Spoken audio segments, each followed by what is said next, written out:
Near the end of the 19th century, Nietzsche proposed that when you die, you'll immediately be reborn back in the same place and time where you started. Then everything you felt, said, and did, will return, the same way it was the first time around. So you relive every minute of each day, but you're no longer free to alter your destiny, or even the smallest detail of what happens. The life is still yours. But from now on, you're only along for the ride. And since the recurrence is eternal, the ride repeats endlessly. Next, Nietzsche converted his idea from a whimsical thought experiment into a disturbing and significant element of contemporary philosophy. He cast the eternal return as an ethical imperative. In this real existence we are actually living, and while we're free to choose our own destiny, we ought to act as though the eternal return were real. Always do, he affirmed, what you would, if you were going to repeat your life infinitely, without another chance to change anything. With the eternal return defined, the question that probes most deeply into what the theory means is, what does an eternal return life look like? There are as many responses as there are people who read Nietzsche. But one uncomfortable possibility comes from Amazonas, a jungle state in Brazil, far away from the beaches and major cities. It involves a TV personality who's under investigation for alleged connections to several murders, all in order to boost his show's ratings. As the hard-hitting frontman for the popular TV show Canal Libre, Souza and his crew landed scoop after scoop, arriving on scene first even before police, capturing exclusive and graphic video of violent crimes, sometimes as they happened. But in a wild twist, Brazilian authorities now say Souza's uncanny ability to sniff out crime wasn't because he was such a great reporter. It was because he was the one arranging the violent acts.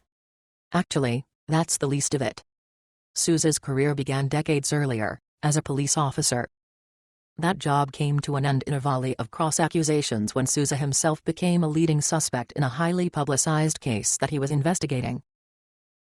Capitalizing on both the confusion and the notoriety, Souza initiated his own investigative television program.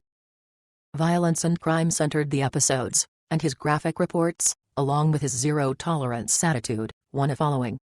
Eventually the program converted into a crusade against cocaine smuggling and violence.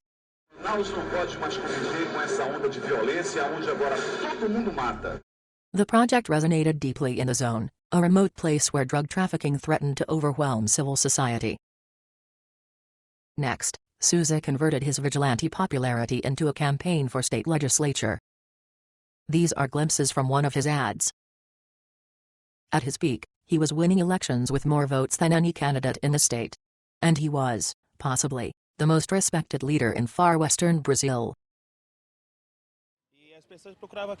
People used to see him as the city sheriff, since mayors, governors, and police representatives did not manage to fix the city's problems.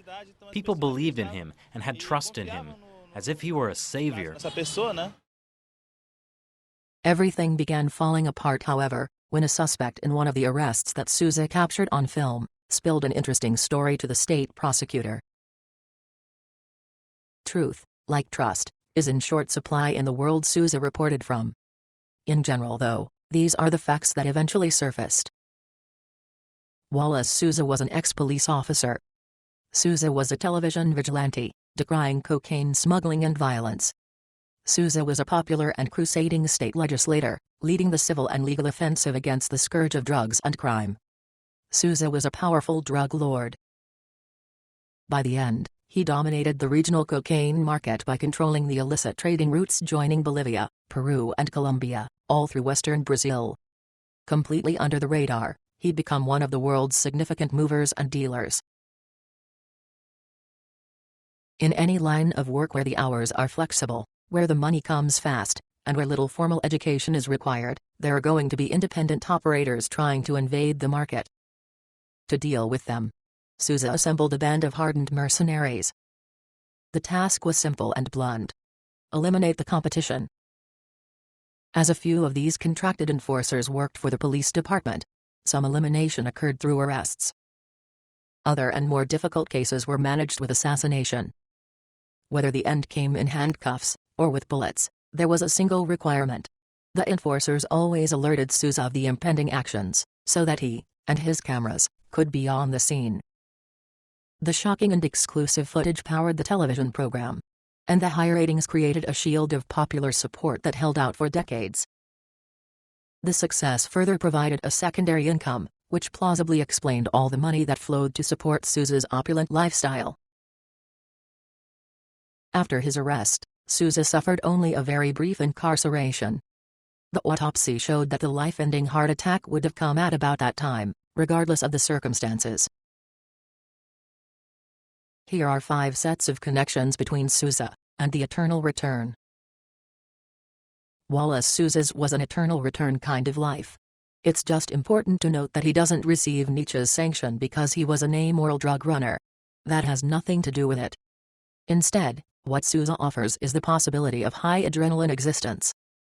Everything he did, from police officer, to television celebrity, to crusading politics, to cocaine smuggling, fueled the exuberance. So, if you're faced with the fate of repeating existence eternally, and if you find the adrenaline lifestyle compelling, then Souza may be the right model. On the other hand, if constant adrenaline rushing seems frivolous, pointless, or childish in your eyes, then you will have to find a different reference. For Nietzsche, there are no wrong places to search. What must be found, though, is the kind of existence you can embrace as repeatable. The virtue of Souza, in other words, is not the specific life he produced, it's that he produced a life he could want to repeat. One key to Nietzsche's ethics is that an existence, regardless of the kind chosen, must be its own reward. In the eternal return, there's no afterlife in the sense of a judgment that compensates, or penalizes, for what we've done. There's only repetition. Which means the reward of every decision is that decision again. Nothing more, and nothing less. Articulated negatively, there's no escape from your own life. Which is why Nietzsche labeled this element of his ethics the greatest weight. One consequence of the eternal return is authenticity. On the slope of endless recurrence, individuals approach who they are, inevitably and asymptotically. There remains the ontological debate between being and becoming, the dispute about whether people become who they are, or are who they become. But either way, the prospect of repetition forces me to be true to myself, instead of others. There's no way around it, since I alone return, my life will always lead back to who I am, and to no one else. Another key to the eternal return is that destruction exists in the name of creativity. In the midst of Souza's violence, he's not primarily trying to disobey rules, he's not against laws or society. Instead, Souza broke regulations and social expectations only because he was generating new ones. So there is destruction, but only as an effect of Souza creating values fitted to his own existence. The broad drawback to the eternal return is that it offers little to help us live together. Traditionally, ethical proposals have advocated that individuals step outside themselves and evaluate their existences as one among others. This objectivity encourages tolerance and sometimes empathy. The eternal return, however, drives your existence in the opposite direction, deeper into your own reality. Nietzsche is not a group project because you, and you alone, repeat. There are others in the circling existence, but none will be able to take your place, or relieve you, even temporarily. It's this endless solitude that makes it difficult, though not impossible, to live empathetically with others, when you're inside the eternal return.